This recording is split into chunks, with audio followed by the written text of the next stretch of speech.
Hi all. കഴിഞ്ഞ ക്ലാസ്സിൽ നമ്മൾ പ്ലാനിംഗ് കമ്മീഷനെ കുറിച്ചും ആദ്യത്തെ 3 5-ഇയർ പ്ലാൻസിനെ കുറിച്ചും ക്ലാസ് എടുത്തിരുന്നു. അതിനെക്കുറിച്ച് ജസ്റ്റ് ഒരു റിവിഷൻ ഞാൻ നൽകാം. 1951 ഫസ്റ്റ് 5-ഇയർ പ്ലാൻ തുടങ്ങിയത്. അതിനുശേഷം 1966 വരെ 15 വർഷവും ഒരു തടസ്സവുമില്ലാതെ 3 5-ഇയർ പ്ലാൻസ് നമ്മുടെ രാജ്യത്ത് നടന്നിട്ടുണ്ടെന്ന് മനസ്സിലാക്കുക. ആ 3ൻ്റെയും ചെയർപേഴ്സൺ ആരായിരുന്നു? പ്രധാനമന്ത്രി ജവഹർലാൽ നെഹ്റു ആയിരുന്നു. അപ്പോൾ നെഹ്റുവിൻ്റെ കീഴിൽ നടന്ന 3 5-ഇയർ പ്ലാൻസിൽ തടസ്സങ്ങൾ ഉണ്ടാകാതെ കൺസിക്യൂട്ടീവ് ഇയേഴ്സിൽ നടന്നിട്ടുണ്ടെന്നുള്ള കാര്യം നിങ്ങൾ മനസ്സിലാക്കുക. ഓക്കെ, 51 തൊട്ട് 66 വരെ 15 കൊല്ലം സ്ട്രെയിറ്റ്. അപ്പോൾ ആ സമയത്ത് എന്തൊക്കെ കാര്യത്തിനാണ് ഇമ്പോർട്ടൻസ് കൊടുത്തതെന്ന് നമുക്കറിയാം. ഫസ്റ്റ് 5-ഇയർ പ്ലാൻ അഗ്രികൾച്ചർ ആണെങ്കിൽ സെക്കൻഡ് 5-ഇയർ പ്ലാൻ ഇൻഡസ്ട്രിക്കായിരുന്നു, തേർഡ് 5-ഇയർ പ്ലാനും അഗ്രികൾച്ചറും പിന്നെ ഒരു ഓവറോൾ ഡെവലപ്മെൻറ്റും ആയിരുന്നു എന്നുള്ള കാര്യം ഓർക്കുക. പിന്നെ ഇതിൻ്റെ ഇടയ്ക്ക് ഇന്ത്യ ചൈന വാർ വരുന്നുണ്ട്, ഇടയ്ക്ക് ഒരു ഡ്രോട്ട് വരുന്നുണ്ട്. അപ്പം എന്ത് ചെയ്തു? ഈ 3ാമത്തെ 5-ഇയർ പ്ലാനിന് ശേഷം ഒരു ഗ്യാപ്പ് വരുവാണ് 3 വർഷത്തേക്ക്. ഓക്കെ, അതായത് 1966 വരെ 3 5-ഇയർ പ്ലാൻ നടന്നു. 66 തൊട്ട് 69 വരെ 3 വർഷത്തേക്ക് ഒരു ഗ്യാപ്പ് വരുവാണ്. ഇതിനിടയ്ക്ക് പല പല യുദ്ധങ്ങളും കാര്യങ്ങളും ഒക്കെ ആയിട്ട് ഡ്രോട്ട് വരുന്നു. ഭയങ്കരമായിട്ട് മോശം അവസ്ഥയിലൂടെയാണ് പോകുന്നത്. 3ാമത്തെ 5-ഇയർ പ്ലാൻ ഒരു ചെറിയ തരത്തിൽ പരാജയമാണെന്നുള്ള ക്രിറ്റിസിസം ആ സമയത്ത് നിലനിൽക്കുന്നുണ്ട്. അതുകൊണ്ട് 3ാമത്തെ 5-ഇയർ പ്ലാനിന് ശേഷം ഒരു ഗ്യാപ്പ് വരുന്നു എന്നുള്ള കാര്യം നിങ്ങൾ ഓർക്കുക. അതിനുശേഷമാണ് വന്നത് 4ാമത്തെ 5-ഇയർ പ്ലാൻ. 4ാമത്തെ 5-ഇയർ പ്ലാൻ ഹെഡ് ചെയ്യുന്നത് ആരാണ്? നമ്മുടെ ഇന്ദിരാഗാന്ധിയാണ്. ഇന്ത്യയിലെ ആദ്യത്തെ വനിതാ പ്രധാനമന്ത്രിയായിട്ടുള്ള ഇന്ദിരാഗാന്ധിയാണ് 4th 5-ഇയർ പ്ലാൻ ഹെഡ് ചെയ്യുന്നത്. തേർഡിലും ഫോർത്തിലുമായിട്ടാണ് ഗ്രീൻ റെവല്യൂഷൻ്റെ സിഗ്നിഫിക്കൻസ് വരുന്നത്. 4th 5-ഇയർ പ്ലാൻ ആകുമ്പോഴത്തേക്കും നാഷണലൈസേഷൻ ഓഫ് ബാങ്ക്സ് സംഭവിച്ചു കഴിഞ്ഞിരുന്നു. 4th 5-ഇയർ പ്ലാൻ്റെ ഒരു പ്രത്യേകത എന്ന് പറയുന്നത് ആ കാലഘട്ടമായപ്പോഴത്തേക്കും ഇന്ദിരാഗാന്ധിയാണ് പ്രധാനമന്ത്രി. നിങ്ങൾ ചില സീരീസൊക്കെ കണ്ടിട്ടുണ്ടെങ്കിൽ അറിയാം, റോക്കറ്റ് ബോയ്സ് ഒക്കെ പോലുള്ള സീരീസൊക്കെ കണ്ടിട്ടുണ്ടെങ്കിൽ അറിയാം. അദ്ദേഹം കുറച്ചുകൂടെ ഒരു എന്താ പറയുക, മറ്റ് ലോകരാജ്യങ്ങളോടൊക്കെ കോർപ്പറേഷനിൽ നിൽക്കണം, കുറേ സ്ട്രോങ് ആയിട്ടുള്ള ഐഡിയോളജി ഉള്ളൊരു വ്യക്തിയായിരുന്നു.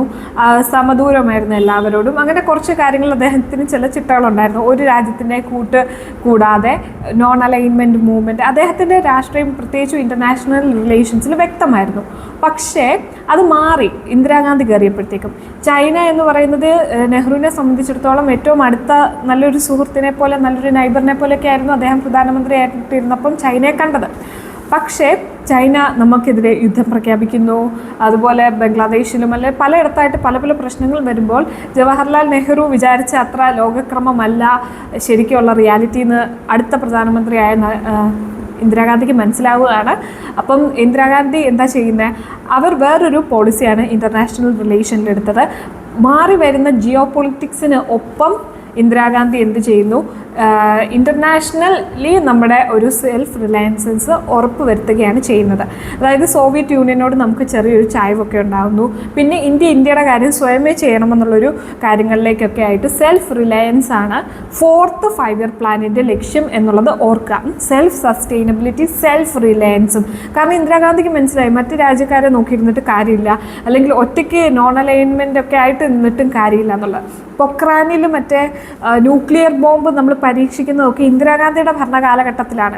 നെഹ്റു ഒരിക്കലും അതിന് സമ്മതം നൽകിയിട്ടില്ലായിരുന്നു. ഇപ്പോൾ ഹോമി ജെ ബാബയുടെ ഒക്കെ ഇടപെടൽ കാരണമാണ് പൊക്രാനിൽ അങ്ങനെ ഒരു രാജസ്ഥാനിലെ പൊക്രാനിൽ നമ്മൾ ആണവ പരീക്ഷണമൊക്കെ നടത്തിയത്. സ്മൈലിംഗ് ബുദ്ധ ഓർക്കുന്നുണ്ടോ? അതൊക്കെ എന്ന് പറയുന്നത് ഇൻ്റർനാഷണൽ സാങ്ഷൻസ്. അമേരിക്കയൊക്കെ ഒരിക്കലും നമ്മളോട് എന്ത് ചെയ്തിരുന്നില്ല, അതിനൊന്നും സഹകരിച്ചിട്ടില്ലായിരുന്നു നമ്മുടെ ഇവിടുത്തെ ന്യൂക്ലിയർ ഡെവലപ്മെൻറ്റിന്. പക്ഷേ ആ ഒരു കാരണം കൊണ്ട് നമ്മൾ ഇന്ത്യ എന്ത് ചെയ്തു? അമേരിക്കയൊക്കെ മറ്റ് രാജ്യങ്ങളൊക്കെ ന്യൂക്ലിയർ ഡെവലപ്മെൻറ്റ് വേണ്ടെന്ന് പറഞ്ഞല്ലേ, അതുകൊണ്ട് നമ്മളും ചെയ്യുന്നില്ലെന്നൊക്കെ പറഞ്ഞുകൊണ്ടിരിക്കുന്നതായിരുന്നു നെഹ്റുവിൻ്റെ കാലഘട്ടത്തിലെ ഫോറിൻ പോളിസി. പക്ഷേ ഇന്ദിരാഗാന്ധിയുടെ കാലഘട്ടമായപ്പോഴത്തേക്കും അവരെന്ത് ചെയ്തു? ആരെന്ത് പറഞ്ഞാലും എനിക്ക് വേണ്ട പോലെ ന്യൂക്ലിയർ പവർ ആകാൻ പോവുകയാണ്. സോ അങ്ങനെ ഒരു മാറുന്ന ഇൻ്റർനാഷണൽ റിയാലിറ്റിക്ക് അനുസരിച്ച് നമ്മൾ സെൽഫ് റിലയൻസ് എന്ന് പറയുന്ന ഒരു കാലഘട്ടത്തിലേക്ക് മാറുന്നത് 4ാമത്തെ പ്ലാനിലാണ്, 4th 5-ഇയർ പ്ലാനിലാണ്. 4th 5-ഇയർ പ്ലാനിന് തൊട്ട് മുന്നെയാണ് ഒരു ഗ്യാപ്പ് വന്നത്. അത് 3 വർഷത്തെ ഗ്യാപ്പായിരുന്നു. അതിനുശേഷം 1969 തൊട്ട് 74 വരെയാണ് 4th 5-ഇയർ പ്ലാൻ റൺ ചെയ്തത്. ആ സമയത്താണ് ഗ്രീൻ റെവല്യൂഷൻ എന്ന് പറയുന്നത് 3rd തുടങ്ങുന്നുണ്ട്. പക്ഷേ പല സോഴ്സസിലും പലതാണ് പറയുന്നത്. ചിലർ green revolution is associated with 3rd എന്ന് പറയുന്നുണ്ട്. ചില ഇതുപോലത്തെ ഡോക്യുമെൻറ്റ്സിൽ 4th എന്നും പറയുന്നുണ്ട്. എന്താണെങ്കിലും 3rd 4th ഗ്രീൻ റെവല്യൂഷൻ എന്നുള്ള കാര്യം നിങ്ങൾ ഓർക്കുക. പിന്നെ നാഷണലൈസേഷൻ ഓഫ് ബാങ്ക്സ്, നമുക്കറിയാം ഇന്ദിരാഗാന്ധി സർക്കാരിൻ്റെ ഏറ്റവും വലിയൊരു നീക്കമാണ് സാധാരണ ബാങ്കുകളെയൊക്കെ ദേശസാൽക്കരിക്കുക എന്നുള്ളത് അത് സംഭവിച്ചത് 4th 5 ഇയർ പ്ലാനിലാണ് എന്നുള്ളത് ഓർക്കുക. 14 മേജർ ബാങ്ക്സ് ആണ് ഫസ്റ്റ് ഫേസിൽ എന്ത് ചെയ്തത് ദേശസാൽക്കരിച്ചത്. ഓക്കെ, അപ്പോൾ 4th 5 ഇയർ പ്ലാനിൻ്റെ ഇമ്പോർട്ടൻസ് മനസ്സിലായല്ലോ. സെൽഫ് റിലയൻസ് ആണ് നമ്മളപ്പോൾ നോക്കുന്നത്. ഇനി അടുത്തത് 5th 5 year plan. 5th 5 year പ്ലാനിൻ്റെ ചോദ്യമാണ് ഏറ്റവും കൂടുതൽ വരുന്നത്. ഗരീബി ഹട്ടാവോ എന്ന് പറയുന്നത് 5th 5 ഇയർ പ്ലാനാണ്. ഏറ്റവും ഷോർട്ടസ്റ്റ് ആയിട്ടുള്ള 5 ഇയർ പ്ലാൻ 5th 5 ഇയർ പ്ലാനാണ്. ഇതിൻ്റെ പ്രധാനമന്ത്രി എന്ന് പറയുന്നത് ആരാണ്? ഇന്ദിരാഗാന്ധിയാണ്. ഓക്കെ, അപ്പം ഈ ഇത്ര കാര്യങ്ങൾ മനസ്സിലാക്കുക. 5th 5 ഇയർ പ്ലാനാണ് ഏറ്റവും ഷോർട്ടസ്റ്റ് ആയിട്ടുള്ളത്. അതിൻ്റെ പ്രധാനമന്ത്രി ഇന്ദിരാഗാന്ധിയാണ്. ഗരീബി ഹട്ടാവോ എന്ന് പറയുന്ന സ്ലോഗൻ 5th 5 ഇയർ പ്ലാനിൻ്റേതാണ്. ഇതൊരു 50 തവണ ചോദ്യം ചോദിച്ചിട്ടുണ്ട് PSC. ഓക്കെ, ഇത്രയും കാര്യങ്ങൾ മനസ്സിലാക്കുക. അപ്പോൾ ഗരീബി ഹട്ടാവോ എങ്ങനെയാണ്? എംപ്ലോയ്മെൻറ്റ് കൂട്ടുക, എലിവേഷൻ ഓഫ് പോവർട്ടി, അൺഎംപ്ലോയ്മെൻറ്റ് കുറയ്ക്കുക. ഇതൊക്കെയായിരുന്നു 5th 5 ഇയർ പ്ലാനിൻ്റെ ലക്ഷ്യം. ഏറ്റവും ഷോർട്ടസ്റ്റും ആണെന്ന് മനസ്സിലാക്കുക. പിന്നുള്ളത് 6th 5 year plan. 6th 5 year പ്ലാനിൻ്റെ കാര്യം 1982 1985 ആണ്. ആ സമയത്തും പ്രൈസ് കൺട്രോൾ, ഫാമിലി പ്ലാനിങ്, നമുക്ക് രണ്ടെന്നൊക്കെയുള്ള സ്കീം നിങ്ങൾ കേട്ടിട്ടില്ലേ? ഫാമിലി പ്ലാനിങ് വരുന്നത് 6th 5 ഇയർ പ്ലാനിലാണ് എന്നുള്ളതും ഓർക്കുക. അപ്പം ജവഹർലാൽ നെഹ്റു 3 5 ഇയർ പ്ലാനിൻ്റെ തലപ്പത്ത് നിന്ന പോലെ ഇന്ദിരാഗാന്ധിയും 3 5 ഇയർ പ്ലാനിൻ്റെ തലപ്പത്ത് നിന്നിട്ടുണ്ടായിരുന്നു എന്ന് ഓർക്കുക. ജവഹർലാൽ നെഹ്റു ഒരു സെറ്റ് ഫുള്ള് കംപ്ലീറ്റ് ചെയ്തു. അതായത് 5 വർഷത്തെ 5 ഇയർ പ്ലാൻ 3 തവണ ജവഹർലാൽ നെഹ്റു കംപ്ലീറ്റ് ചെയ്തു. അതിൻ്റെ ഇടയ്ക്ക് എന്ത് സംഭവിച്ചു? ഒരു യുദ്ധങ്ങളും ഡ്രോട്ടും വരുന്നതുകൊണ്ട് 3 കൊല്ലം ഹോളിഡേ ആയിരുന്നു. ഹോളിഡേ പ്ലാൻസ് എന്ന് പറയുന്നത്. അപ്പോൾ 3 കൊല്ലം വേറെ പ്ലാൻസ് ആണ് റൺ ചെയ്തത്. പിന്നെ ബാക്ക് ടു 5 ഇയർ പ്ലാൻ വരുന്നത് 1969 ഓർക്കുക. അത് കഴിഞ്ഞിട്ട് ഇതിൻ്റെ ഇടയ്ക്ക് ഒരു ചെറിയ ഗ്യാപ്പ് വരുന്നുണ്ട് 79. അതായത് 5th 6th ഇടയ്ക്കൊരു ചെറിയ ഗ്യാപ്പ് വരുന്നുണ്ട്. അതർവൈസ് ബാക്കിയെല്ലാം പിന്നെ എങ്ങനെ തന്നെ പോയി, നോർമലായിട്ട് തന്നെ പോയി. അപ്പം ടോട്ടൽ 5 ഇയർ പ്ലാൻസിൽ അതിൻ്റെ കോൺസ്റ്റിറ്റ്യൂഷനിൽ 3 വട്ടമാണ് ഗ്യാപ്പ് വന്നിട്ടുള്ളത്. ഒന്ന് നെഹ്റുവിൻ്റെ കാലഘട്ടത്തിൽ, നെഹ്റുവിന് ശേഷം, നെഹ്റു കഴിഞ്ഞ് ഇന്ദിരാഗാന്ധിയുടെ ഇടയിലേക്ക് ആ ഗവൺമെൻറ് മാറുന്നതിൻ്റെ ഇടയ്ക്ക് ഒരു ഗ്യാപ്പ് വന്നിട്ടുണ്ട് 1 കൊല്ലത്തെ. അത് കഴിഞ്ഞിട്ട് യുദ്ധങ്ങളൊക്കെ കാരണം 3 കൊല്ലത്തെ ഗ്യാപ്പ് വന്നിട്ടുണ്ട്. അത് കഴിഞ്ഞ് ഇന്ദിരാഗാന്ധിയുടെ കാലഘട്ടത്തിൽ ഒരു ഗ്യാപ്പ്, 1 കൊല്ലത്തെ ഗ്യാപ്പും വന്നിട്ടുണ്ട്.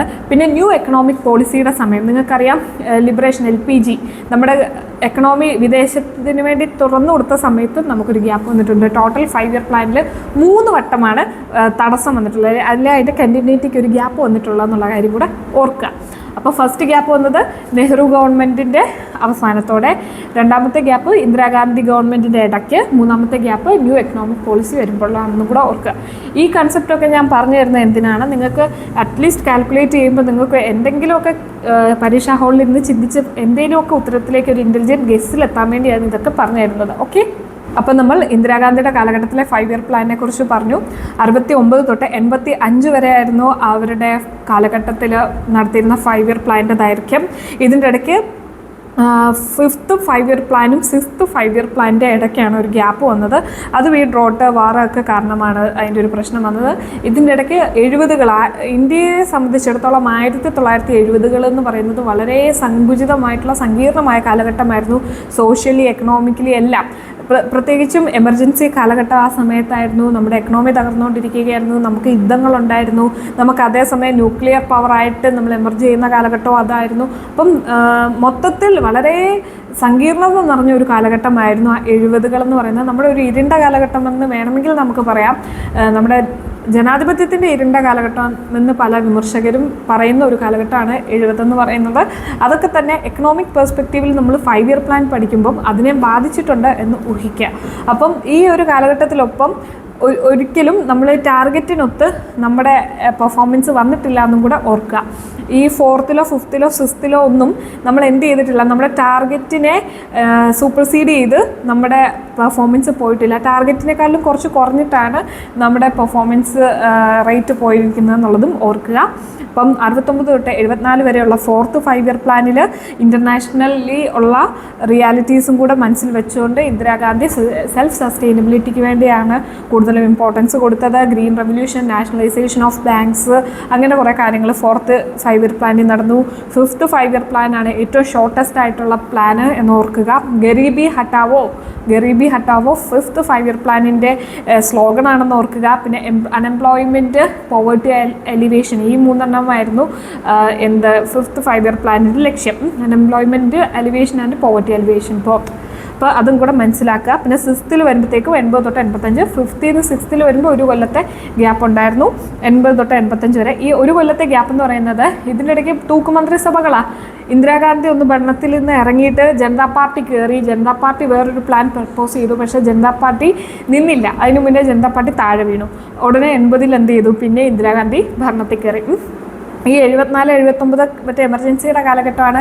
നമ്മൾ കേശവാനന്ദ ഭാരതി കേസ് പഠിച്ചു, 42nd അമെൻമെൻറ്റ് പഠിച്ചു, അങ്ങനെ കുറേ കാര്യങ്ങൾ കോൺസ്റ്റിറ്റ്യൂഷനിൽ ഞാൻ അപ്പുറം ഇട്ടിട്ടുണ്ട് ക്ലാസ്. അപ്പം ഈ ഒരു കാലഘട്ടം ആ ഒരു സമയമാണെന്ന് ഓർക്കാം.